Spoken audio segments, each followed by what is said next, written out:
Have you ever felt like someone was looking right through you? Like every word you said and every move you made was being graded on a scale you didn't even know existed? You weren't imagining it. In the next few minutes, you're going to realize that the people around you are running silent experiments on your character every single day. Your friends, your boss, and even your partner are watching how you react to pressure. Most people fail these tests without ever knowing they were taking them. But once you know what to look for, you'll never be caught off guard again. We like to think that human relationships are straightforward. But deep in the subconscious mind, humans are wired to assess threats and value. Psychology tells us that we are constantly looking for social proof and emotional stability in others. Think of it like a security check for the soul. People test you because they want to know if you are who you say you are. They want to see if your mask will slip when things get uncomfortable. If you don't recognize these tests, you might accidentally signal that you are weak or easy to manipulate. Let's dive into the 6 signs that someone is secretly testing your limits. Sign number 1 is the calculated silence.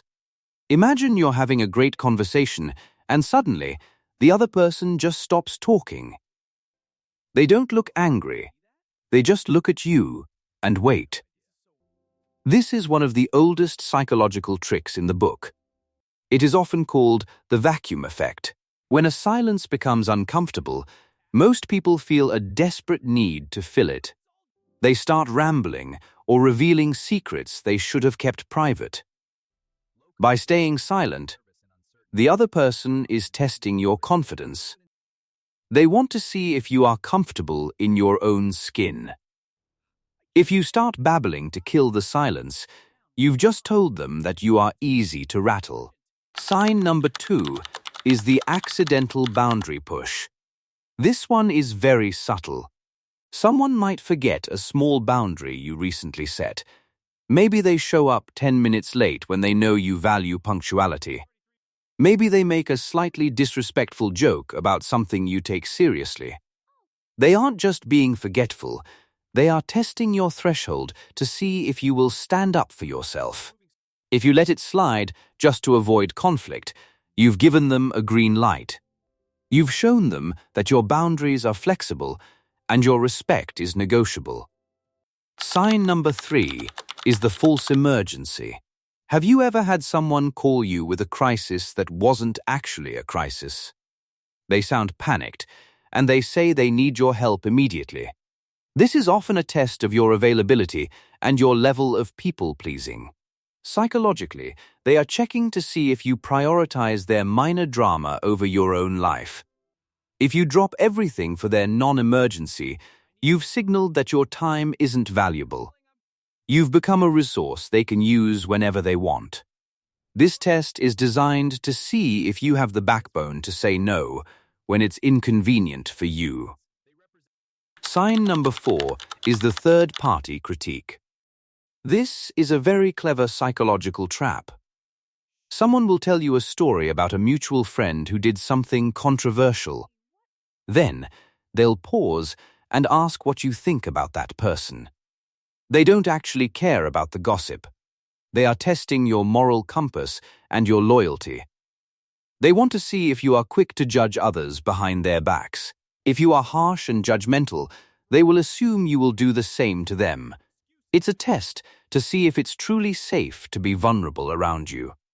Sign number 5 is the no test. This is the most direct test of all. Someone asks you for a favor, and when you say no, they watch your reaction very closely. Do you feel guilty? Do you spend 5 minutes over-explaining yourself? A person who is testing you wants to see how much power they have over your emotions. If saying no makes you look like you're about to apologize for existing, they know they can use guilt to control you.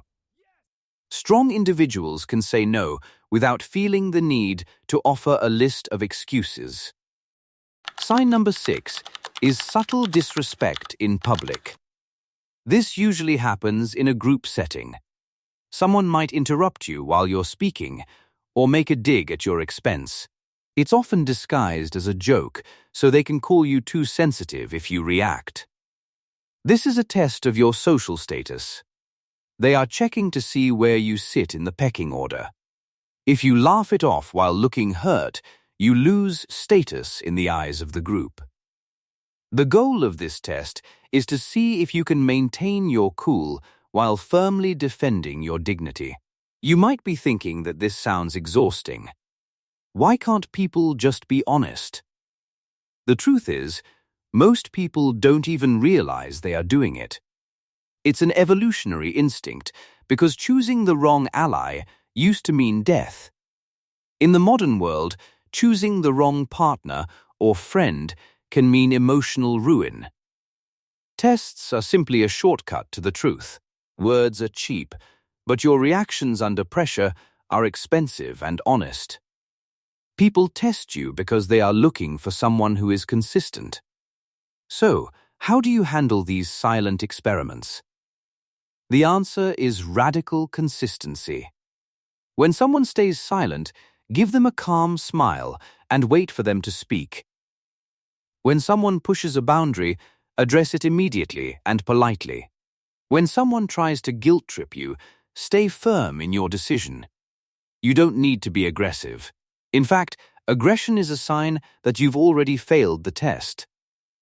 True power is staying calm when someone is trying to provoke a reaction. The way people treat you is a reflection of their character. But the way you allow them to treat you is a reflection of yours. If you feel like you're being tested, don't take it personally. See it as an opportunity to show the world exactly who you are. You are not a project to be managed or a resource to be used. You are a person with standards and a deep sense of self-worth. When you start passing these tests with confidence, people stop testing you. They start respecting you. They realize that your foundation is built on something they cannot break.